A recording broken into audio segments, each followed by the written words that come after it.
the way that I put it yesterday was like, there's a natural culling that occurs as you follow your sincere passions. You'll lose some people along the way, but like if you fail to do that, then you kind of lose everybody in a sense. But Exactly.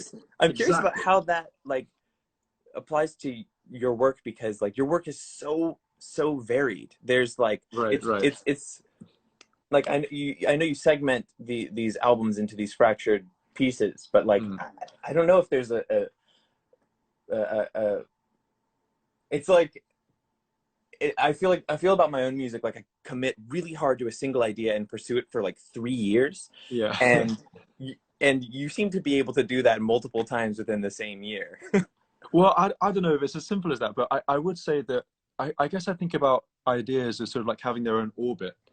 And so rather than it necessarily being like a binary thing, like some people will come and then some people will leave it. It's more kind of like if someone sees something in it, then they might move closer. And some people come and stay forever, and some people just drift in and drift out, and that's totally fine. That's part of the process. Some people barely fringe it. They go, and it's just like a tiny gravitational bending. But yeah, for me, I think there's a real relief about letting things be the way they are rather than the way you want them to be. And I find with my ideas, I used to bully them into being things I wanted them to be, and nowadays I try and let them be. What is this idea really, though? Yeah. Because people can smell it. I feel like people can smell it if an idea is actually its own nature. You and I have had one other conversation before, and we talked about this a little bit. I was telling you about this song that was not released at the time, which is called Musician, where I tried so hard to make it into this instrumental. I in my mind was thinking the album needs an instrumental. It's too many pop songs. I need to write this fun instrumental. That was the starting point, right? And I think a lesson that you learn so much as you make music over time is that like learning to let go of the starting point is essential sometimes. So important. But you have to be able to let that go out of focus and understand that that was the thing that led you to the result. And eventually I loosened my grip on what I thought it needed to be and allowed it to be this big belty chorus pop song. That's such a relief. Oh, yeah. I love that song. That song is so good. I can't tell you. I blasted that song on many a highway in my time over the last couple of months. But yeah, it's difficult though, isn't it? Because sometimes you start an idea and you think, I know exactly what this idea is, and then there comes a point where the idea maybe changes or maybe evolves, and you kind of hold tightly to the first time you had that idea, the first time it entered your sphere. And sometimes letting that idea be what it needs to be it is hard, but I always feel like it's the most efficient at the end of the day to sort of say, well, maybe this doesn't need to be a banger, or maybe this doesn't need to be fast, or maybe this doesn't have to have drums, or maybe this doesn't have to have a lead vocal, or maybe it does. Maybe this is actually a banger, and I've been trying to stop it from being a banger. I've been holding it back. but actually it is one. We talked a little bit about this last time, and oh my god, I've just lost my train of thought. Fuck, why this always happens to me on stream? That rings a bell. That always rings a bell for me. I always do that. Yeah, this happened last we talked, literally, like, for those of you watching, like, we had this, in my mind, it's like one of the most epic FaceTimes of my life. And I don't know how long it was, 5 hours long. and we started just like hanging out, and we started talking about so much stuff and like so many deep things. And it's just one of those rare moments where I cannot say I've had like very many FaceTimes that have come even close to that one, because we went right in there. Yeah. And I remember like you texted me about 2 months afterwards, and you said something like, I've just had a revelation. And I think if I remember, you said something like, I realized I've been giving too much credence to accidental sort of mistakes, happy accidents.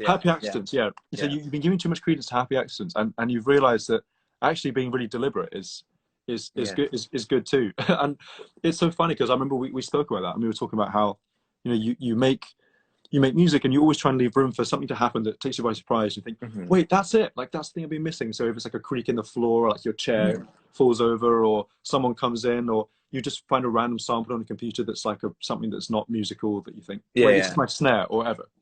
And obviously it's important to do that, but it's just so funny because when you sent me that text, I needed to hear that at that moment, because sometimes I think, where's all the stuff that's unconscious? And sometimes it's like, no, being conscious is cool. Yeah.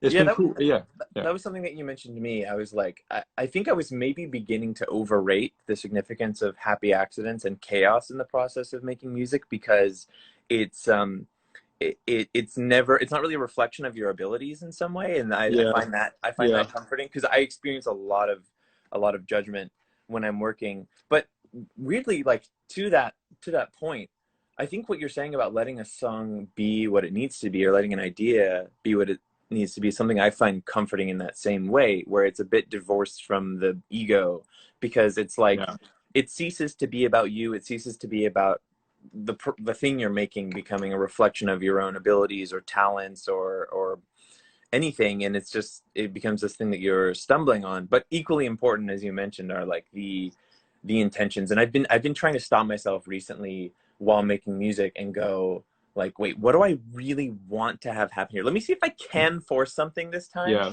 And then, that leads me to the next place. But something that you mentioned to me, which has stuck with me so much, which I feel like is like a parallel lesson, is that you were talking about the idea of like inversions and bluffs. yeah, And so it's advice that I've repeated to so many people. And the example you gave when we were talking on FaceTime was, if you're sat there thinking, oh, this kick drum's too loud, then you turn the kick up and just see yeah, what happens. See how that changes the feeling and see what that leads to. And it's like, I think that does a couple things.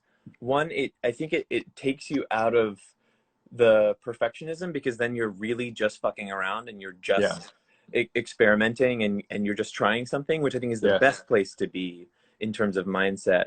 And then, yeah, two, you're what is it, it's like you're causing a problem on purpose, so the yeah, problems cease to become problems. yeah, And yeah, exactly.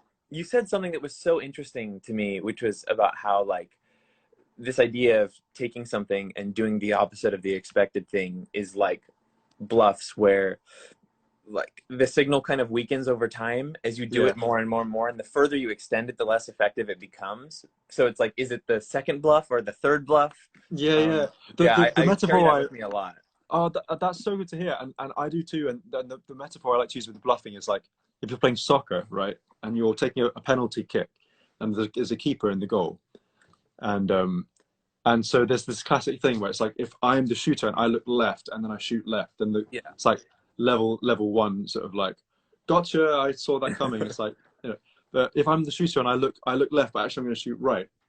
I bluff the keeper, and the keeper thinks, well, I thought it was going left, and actually it's going right. So I've gone against the expectation, and then enters that subtle thing of I look left, and actually I'm going to shoot left because I believe the keeper thinks I'm going to be bluffing, and Yeah. so there's this really funny dance that happens between like you and the audience, or you and the other, whatever the other is. Maybe it's yourself.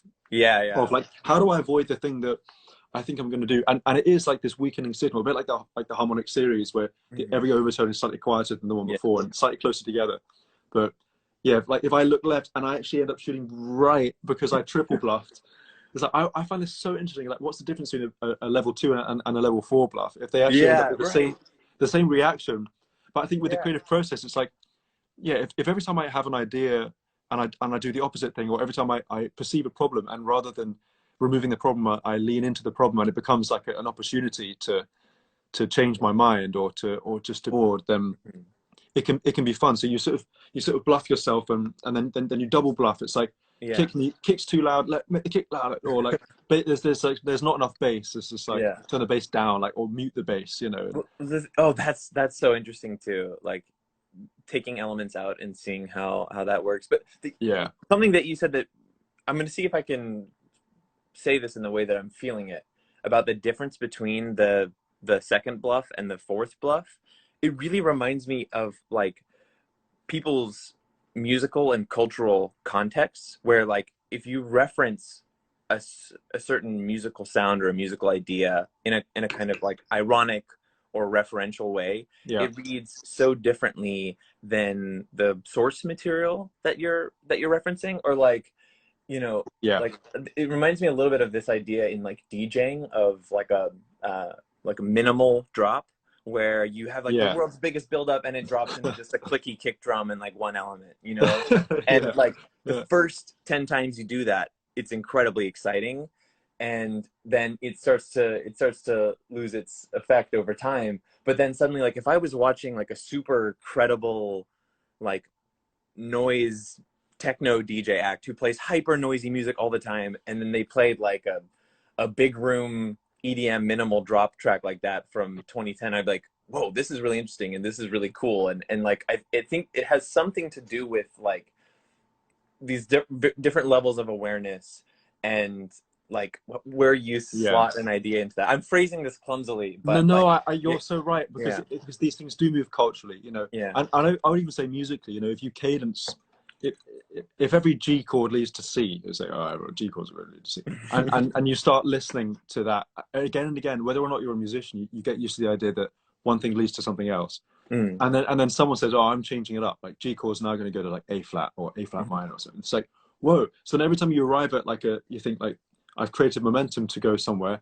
and instead of going to the place I'm going to go here instead. Yeah. And then, as you say, like for like the first 10 times you hear it, like, oh, oh, oh, oh, oh, and then it's like exhausted, and then you have to think of something else. And sometimes the most novel thing you can do is to revert back to the original Right. choice, but like with the added sort of cultural or experiential baggage of like what could have happened. Yeah.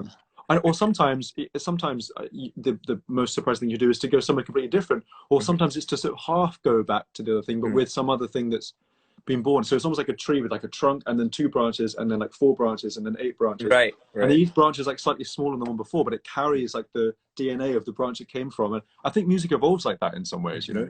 It's so I don't know if you find yourself ever like fantasizing about just like, provided that everything's okay and the world survives, like being dropped, listening to what popular music will be in 50 years. Like I just like, or like the fantasy of going back and showing a caveman like Skrillex, like it happens a lot in electronic music too, where like there's a pretty heavy reliance on novelty and shock value in DJ sets. And so like there's this ebb and flow, I think, in terms of style between things going really big or then going really small for effect. And, you know, there's this evolution that occurs over time. But like I wonder if like what would Skrillex sound like to someone in the 1600s? Like would it be processable? Like would it be I honestly don't know. I mean, no one knows, but I would say it wouldn't be perceived music at all. It would be perceived like they're missing out. This other thing. Big time, dude. Big time. I mean, Skrillex is the bomb, but I feel like someone would say, well, this isn't like at best it's some kind of sound art, you know. But it's not like in the rules of what we think, you know, like 1600s we're thinking like about Bach and about these people who are like putting down the foundations for like the whole of modern harmony. But I had this conversation once with a friend. It's like, if you play like a cluster chord to someone, like if I played like to Bach, then would he think that was like legit? Or like, I bet it must be some part of him that's like, ooh, you know, but maybe because it's such a great chord, but also he might just be like, well, that's just 3 chords at the same time, so I don't really understand. I mean, maybe he wouldn't mind, but it is interesting to think about that, because every piece is built on the piece that came before it, like with you know, it's just one of those things. I just so badly want to know what it feels like to truly skip steps and to go from my current musical context to the like musical context of like 30 years down the line, because like so much of it is referential. Like I feel like a lot of music is putting pictures in people's heads, and like as a producer or as even somebody who's just arranging, like every instrument carries a certain aesthetic quality and has all these sort of associations, like how a harpsichord feels fancier than an E piano or something. You know, it's like there's all these like visible objects, and there's like this picture that's kind of painted involuntarily by the decisions you make while putting something together. And like, but it's also just it's just vibrating air. You know? Literally though, that's all it is. It's so fun. Someone said something once that was something along the lines of like, I love being a musician because it means I get to like exert my will on like they put it in such a good way. It was kind of like like air molecules like all around the world like have to bend to my bend to my command. It's like I get to exert like it really is sorcery. Yeah, it is. It's kind of a magic thing. But I guess one question I have for you is, what do you feel like if Porter 10 years ago listened to Nurture, how would he listen, and what do you think he would say? Yeah, I think about this all the time because the Porter of 10 years ago was releasing. Here, I'll pull something up. Hold on. I'll just give you an example of what it sounded like. This is coming. I've actually been having crazy driver issues, so it might not play. Yeah. Let's see if I can get this to do what I want it to. Like it sounded like this.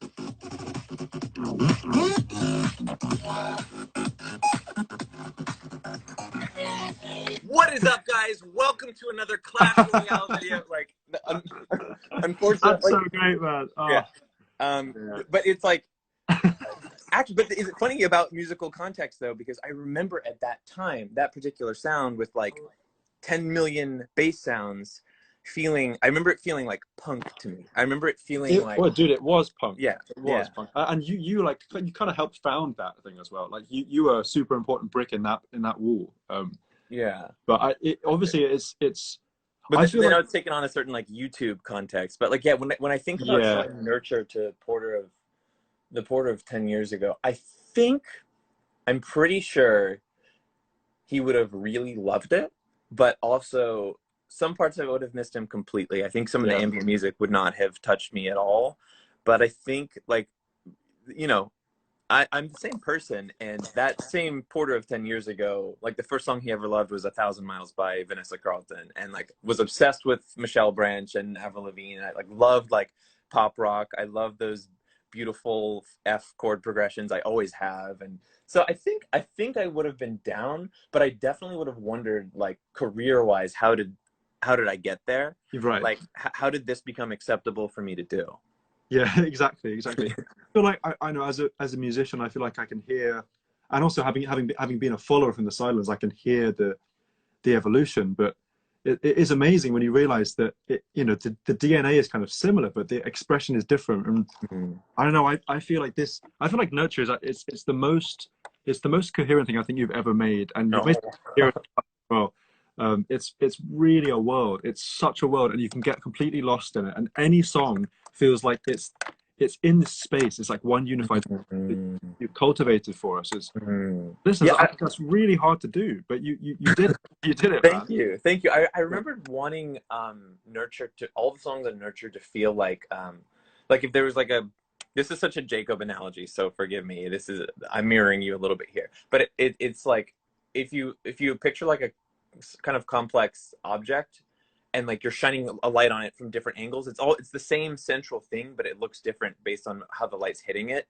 That's how I felt about it. Like there's a song called Dull Scythe in the middle of the album, which is like doesn't really follow a clear rhythm. It's like well, I guess it follows a clear rhythm, but I don't know if it's calculable. If you're probably the person to ask about that. But I was literally just chopping up this sample of me playing piano in a way that just sounded a little off and interesting, and then I had this idea of layering super heavy drums between each hit, and then layering like more and more samples, so just like random dialogue, and I'll play a little bit of it. I remember not being able to find the one. I was like, where's the one? Yeah, I don't know if this makes any sense or not, but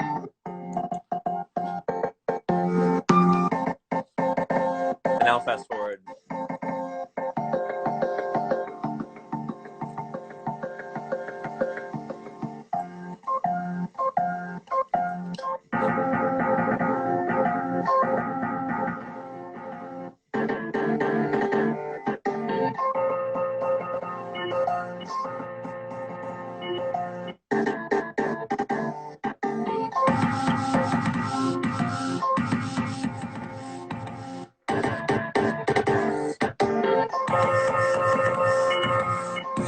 It's kind of like that. Yeah. I love that one. Like, it's funny because you can feel the time kind of in lots of different ways, and like one way is to feel like there's no time, right? And then you can say it's and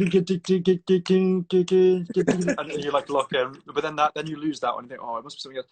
And I like it. It's very refreshing for me because because it's like that's not chaos. Like that song's not just like Mm-hmm.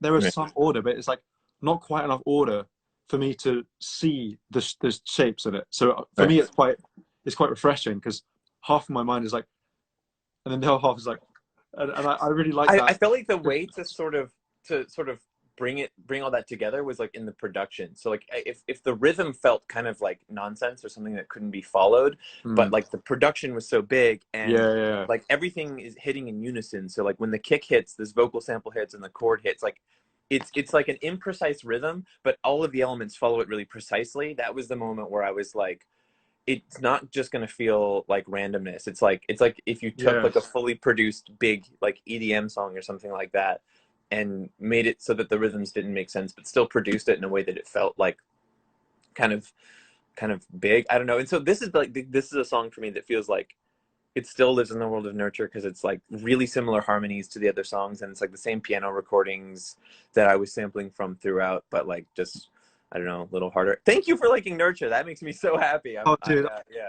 really, I love it, and I think one of the things I love about it so much is that it feels like a lot of coherent arcs at once because Mm. it itself is an arc that's like a gesture, one brushstroke, and then each song is a coherent little arc, but part of the bigger arc, and then within each of those songs, even just like the way the piano feels, it's spotted so carefully and beautifully between all the songs, so it kind of feels like you're in a big arc, but you're in a little arc, but you're in an even smaller one, and there's every sound is an arc because obviously you're such Oh, a designer, so it's like each sound is like an arc, and I love the way it's kind of so it's the space is filled in a really kind of caring way, and I think sometimes space can be filled in kind of a selfish way where it's like and even it's like with no time or with time or whatever, and I just feel like this is like the most selflessly you've ever filled space, and mm. that's a really cool thing to Oh, thank you. it's super inspiring. Mm. Man, I know I shouldn't say this on the stream, but like I just want to be in a studio with you so badly. I want to make music so badly with you. I'm It's like ready I for feel that. like we would have the best time. I know we would. I know we would. I know we would. Uh, yeah, it's so funny because I feel like I know you kind of well, but we've hung out literally at this point Mm. now 1.5 times. Yeah, this this is 1.5. But yeah, I feel Yeah, like you and I might have a similar issue in the studio to me and Madion, Hugo, because it's like we always feel like we have so much to catch up on that we could talk for 25 hours out of 24, and then like you have to find a moment to make the music too. So we're gonna have to schedule a long hang. And also yeah. I really hope you get the chance to meet and talk to Madion. He's Too, me too. yeah, he's really amazing. I think you guys have so much in common. His music is incredible, and yeah, Yeah, I'll make that intro. please do. Well, he'll be on that day at Second Sky, right? Yeah, I, he I will. was like second. Yeah. So when you guys get the chance to finally meet and talk to each other, it's like I feel like it is going to be such a fast friendship. And he's faster than me in the studio too, where he like when we worked together, it was mostly him like sitting in front of the music sequencer, which is a position I'm not really used to. But he's just like he knows every FL Studio keyboard shortcut. Like I think he gets frustrated watching me work, or I'm like clicking all the buttons. So he's just a mega genius and super fast, and you guys will have so much to talk about. He's Oh, yeah, he's oh, I'm a huge fan of his music, and I remember when we last spoke, you were like, you have time with Hugo, so I will, and yeah. it will happen. It will happen this year, but yeah, Hmm. I'm super excited. And do you feel like you're kind of how in nurture are you now still? Are you still living and breathing it, or are you kind of onto the next thing, or are you excited? And I'm always curious because for me, I always had this moment about like a few months before I finish an album, and then again when the album's about to come out, and then again when the album comes out, where it's kind of like, okay, yeah, great, but then there's this next thing I want to do Yeah. now, even better. And I Oh, guess where yeah, you are with that.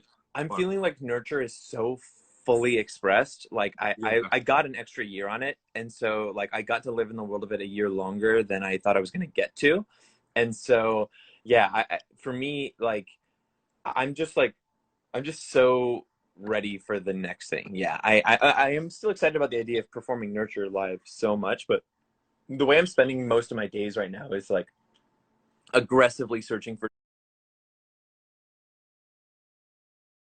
and how that relates to productivity. And I was really scared of doing anything but trying to make music. And that was one of the things that was really, then I kind of all at once learned the value of giving yourself like new raw materials and finding new things to love and actively Yeah. cultivating new obsessions, and like understanding the like repeat exposure effect, where like the more you commit your time to something, the more likely you are to like it. Like the more times you hear a song, the likelier you are to enjoy it. And so I'm trying to find the music that I want to sink like 20 hours of listening time into right now. So I'm putting out a lot of like feelers right now, and just like listening to albums all day and just trying to find like trying to Wow. fall in love. Yeah, it's because I'm like, all right, like what's next? Like Yeah. I want to find a new world to kind of bathe in musically. Yeah. Oh, I can fully relate to that. Are you one of those guys that will make a playlist of the things that you swim in, like for this month or next month, or for an album or for a project or a era where it's like this world, and I'm in this world now, to sort of embed that DNA in your brain? Yeah, I think so. I also do a lot of note taking where I'll be like, I'll write something like something vague like new age synths, and then a timestamp from like a song that uses a certain chord sound that somehow evokes some feeling of new age to me. And I'll be, Yeah, and then like, 6 months down the line, that note will make no sense to me of whatsoever, but course. maybe it got internalized somehow in Yeah, that moment. So yeah, I do a lot of note taking, and I know you do as well, like I just do. like Yeah.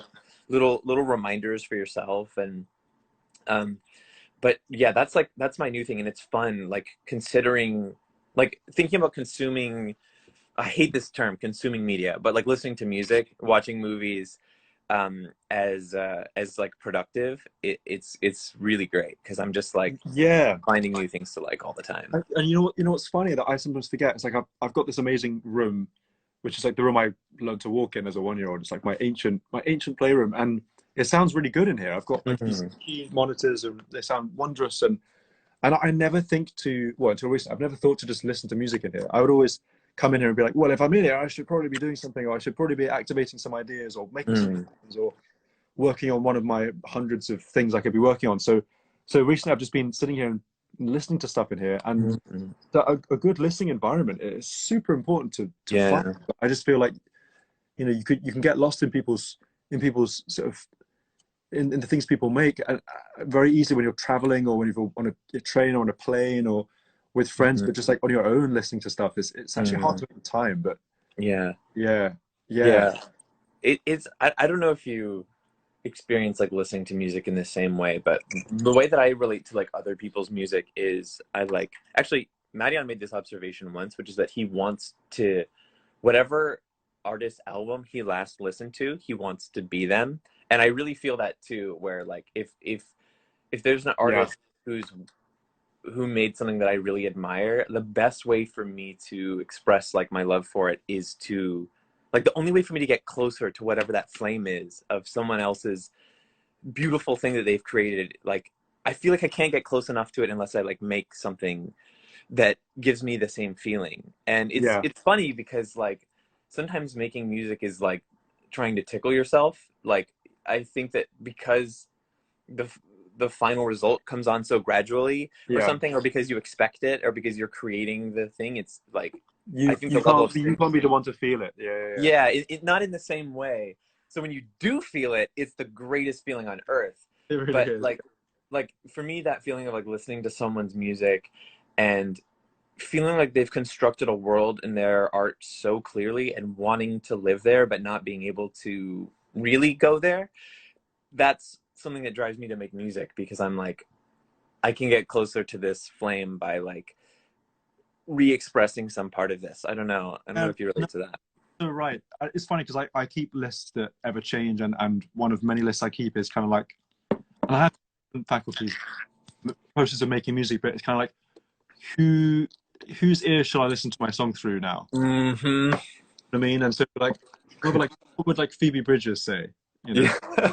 I've met her once, so I don't really know, but I could still say I could put that hat on, or I could, what would Ty Dolla say, or what would Quincy say, or like what would my mom say, or like my childhood best friend, like what would, Mhm.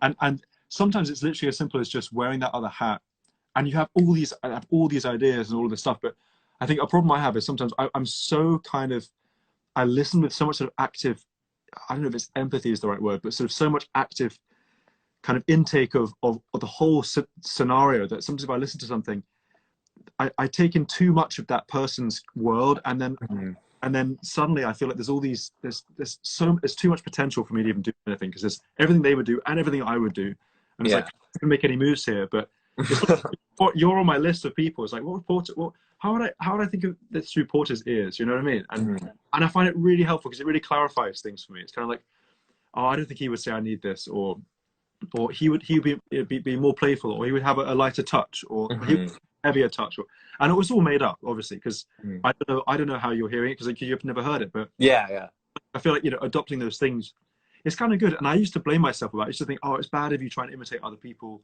through their ears, because you should trying to be you. But then you realize that every single thing that existed before you heard it exist anyway, and you don't have to be first to be original at anything. That's one thing. There's also just like, if I tried to do Jacob, it would, even if I had that exact level of ability and proficiency and stuff like that, it would still come out different because it's filtered through my taste. And so, like, I feel like when you reach a certain level of mastery, you can, like, starting off by literally parodying someone else's work can take you someplace really great. Really and I've tried to be reasonable so many times. I've tried for it to be like, okay, I'm actually going to try and make a song that's like a pop song, like, or I'm going to really try and make write an orchestral piece of music that's like, or I'm going to really try and just write a folk ballad. So what I'm going to do, and I get like however long down the passageway, maybe 60%, and then I can't help but do something Jacoby, and I'm really grateful for it, because it's, in some ways that is my compass coming in and be like, and so I think I've realized that however much I try, I will never be able to be anybody else. And so rather than resent that, I sort of rejoice it a little bit and think, well, good for me, or something. And that's not to say that I make the best music, or that I make better music than other people would make by somebody's standards, or by my standards even, but it's more like, if that's not my North Star, then I literally don't have one, because you have to start being guided by your own, by you, you know what I mean? Yeah, so true. And yeah, I to the thing you were mentioning earlier about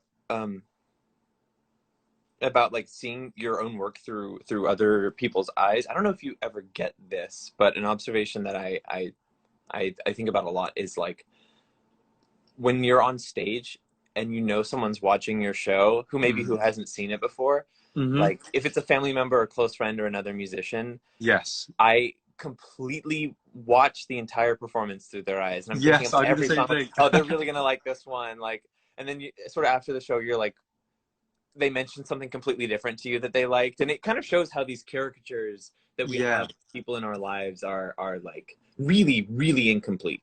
They're really based on these cliches. And one of my favorite things is, like, here, like, I don't know if you know the DJ named Scream, who was, like, formative in the creation of the sound of UK dubstep, but he messaged me the other day to tell me about how much he liked wind tempos, which is a completely I love ambient. wind tempos. Oh, thank you. I was, and so it's like, from the stereotypical point of view, I was like, he's gonna like the thing that has a lot of bass in it, and you realize how dumb that is. Like it's like, yeah, the bass guy is gonna like the song that has a lot of bass in it. What? Like, it's a really incomplete idea of how people will react to your work. But sometimes something that's a little bit simplistic can be helpful for creativity too, because like you said, when you get into those external voices when you're making music, what would this person do? It's just like, it's another way of resetting, I guess, another way of getting out of your it's just out of your own lane. It's funny because I've definitely been in that situation where I've been on stage and it's like Hans Zimmer's in the audience, or like something like that, and it's like, I'll play some dark shit, or whatever. And so sometimes on stage, and I can't say I always have the courage to do this, but a bit like the turn the kick up if you think it's too loud thing. It's like sometimes I have to free myself up from my internal expectations of what that person might be thinking. So I would do something like, it's like, let me do something that I know Hans Zimmer would just hate, or like I feel like he'd really resent. Like, what would he really resent if I did? It's like some kind of like maybe someone's in the audience who's like a legend of folk music or something, and I think, oh, if I play too much, then they might start looking down on me. Or it's like, then I'll make sure I'll play too much at one moment in the show, just so I've kind of like stretched it out and freed myself from it. Or and then obviously at the end of the gig, that's that beautiful thing about like creating the problem on purpose that you talked about, where it's like you just start to own the insecurity. And I could definitely use to take that on into my world a lot, because I definitely have that reflex to shy away from doing the thing that feels wrong. And I'd love to take that in the other direction, and like, you know, even if you're criticized, you can sit there thinking, well, you didn't know I did that on purpose. Yeah, exactly. Yeah, it's like it's all part of my master plan, and like someone would go, you know, and I find that exactly. I find that nice. And then obviously the weirdest thing is, you know, you go to that musician at the end of the show and they say like, I liked it when you did that like funny flourish, and they say, oh yeah, that was the bit that I did, thinking that you would like not like, and that was the bit that they responded to, because I actually think people respond to when you take yourself lightly, people respond to, I think, and they also respond to when you do something that comes from a raw kind of cathartic place. And sometimes I find myself, a lot of the time I find myself restraining myself. Oh, I'll be a little bit smaller just to be, and everyone who comes in the room, I'll be slightly smaller to give them space, you know, slightly smaller to give them, and in the end you're so small, it's like, I can't, I'm nothing at all, I'm not taking up any space at all. And so actually sometimes it's kind of like, every time someone's voice enters the equation, or whatever, someone I respect, it's almost like you want to take up slightly more space to encourage them to be welcome. Because the least space you take up, the less space you take up, the harder it is for someone to see you in it. And I've definitely found that there have been moments in the, like I remember I did a gig when Herbie Hancock came, and I remember thinking like, oh, I gotta play some crazy chord, you know, and I played the chord and whatever, and then at the end of the show he said something like, I think he said like, I love that chord you played, and I was like, yes. And then he said, I also like the moment where you like didn't play that chord, and I was like, cool. fuck. Yeah. But it's great, because I hope he's such a loving dude. But you know, he kind of hears everything, and so like you can't hide from Herbie if you're in the audience. You can't like this. He hears that you intended something, and he hears that you didn't intend something, and he forgives you for all of it. And he's just present. He's just present with you there. Yeah. And is rejoicing as you solve these problems, you know. And so, I don't know. Sometimes I come back to people like that. To what you're saying just a second ago about like feeling like you need to be smaller and stuff like that. Like, yeah, I know I talked to you a little bit about the idea of like shame when you and I first had that FaceTime call, about how much like that fear of judgment can shape you and drive you, and like becoming smaller is definitely a big part of the idea of shame. But I also like, to what you're saying about the idea of taking it in the other direction, it's like I feel like everyone in that room can be the biggest version of themselves if you set that tone, you know. It's like if you send the signal that everyone here needs to be really timid and be really small and self-conscious and fearful, you're not making room, you know. You're right. You're so right. That's such a brilliant way of putting it.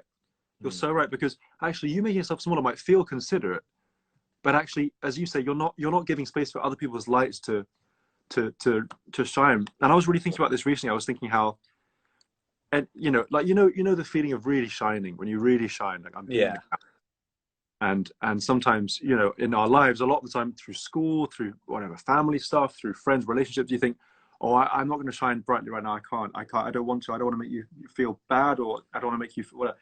And I made an observation, which is kind of this idea that anybody who's ever really shining, it just encourages other people to shine. And it kind of sounds cliche, but it's like, if you are your light, then other people feel so much more comfortable to be like, oh great, what relief, I'll just be me then, you know, rather than I too will try and contain myself just to fit. And so if there's one thing I feel like it would be good to inspire, not that I get to decide what I inspire or who I move, but I'd love to feel like I would inspire that sense of just do that. Your light should come out, and it's okay, and don't worry. And as you say, the only way to do that is by doing it yourself. You can't just say that and then like be small after it. You have to live it. And so I think you put that so well. But it's so easy to think about like reality and creativity as this like zero sum game, where I think that's a little bit of a fallacy, you know? Like I think about how my favorite big artists doing this that they do, and taking up the space that they take, like, makes the world a more beautiful and bright and inspiring place for me. And it did for me, which was the first fusion of like anime and electronic music that I ever heard, with the Daft Punk anime that accompanied Discovery. Like I can be 85 years old and I can reflect on that piece of media existing and just like feel like the world is 5% better. Yeah. And so yeah, it's like, it's what Yeah. you're saying about like about wanting to make yourself small. Like, if I don't know, if they had sat there saying, I don't know, like this is Yeah. already a big album, I don't want to do too much, a whole movie, maybe that feel like it is strictly better that they made that thing, you know? Yeah. And Yeah. so Yeah. Yeah, they made it possible. They made it possible for everyone, and they evolved it. And you've done that, dude. Like I talk to friends of mine and people on my team and all sorts of things. It's like, do you realize, bro, if Porter hadn't done what he did, I would not perceive this as possible now. You know what I mean? Like this wouldn't be possible now. And that's a cool thing that you can be super proud of, because I think, no. you know, yeah, by being you and by shining that out and by being just fearless about it and experimental and all this stuff, you make room for everyone else. And it's like, now there's a table at which people can come and sit. And you know, you do this unconsciously just by making music, but you do it consciously with the festival now too. Like with your playlist, Full you know, circle. cherished music. It's like you automatically make room for others by saying, look, welcome, this is all part of my expression. Like, and I think that's a really wholesome way of doing things. It's a really inspiring kind of outlook on things. Thank you, man. I'm just so thank you so much. I am like beyond excited. I'm probably gonna have to put on some crazy disguise and go out in the crowd. I've never seen you live before. I've only watched you Oh, on cool. YouTube. Um, yeah, I'm just beyond excited and just so grateful that you're willing to like bring your world into my world in that way. And it's like, I think people are just gonna have the best time. And yeah, I just gratitude, and I want to fucking get in the studio with you so I bad. know, I know, I know, I know. It will ASAP. so happen. It will so happen. But honestly, thank you for making room for me there. And yeah, once again, I'm gonna have to, I don't know, wear a balaclava or something to be able to watch all the other musicians, and just like have a great time. It's gonna be amazing, man. Well, let's talk again. Talk soon. Yeah, this is a Wait, great yeah, time. yeah. All right, Thanks, brother. all right. Absolutely. Thanks everyone Thanks, for Jacob. sticking around. See you real soon. All right, thanks. Ciao, man. Bye, y'all. Bye. Okay, does anyone want to teach me how to save this? By the way, someone was saying I have to save the stream of this, but I actually don't know how to do it. Does it just happen when I end the stream? I'm new at Instagram. I don't know how to do this. Anyone know?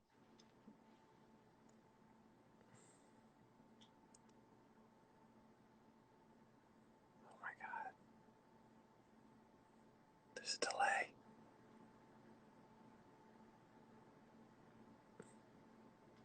It will save if the option is checked. Where do you check the option?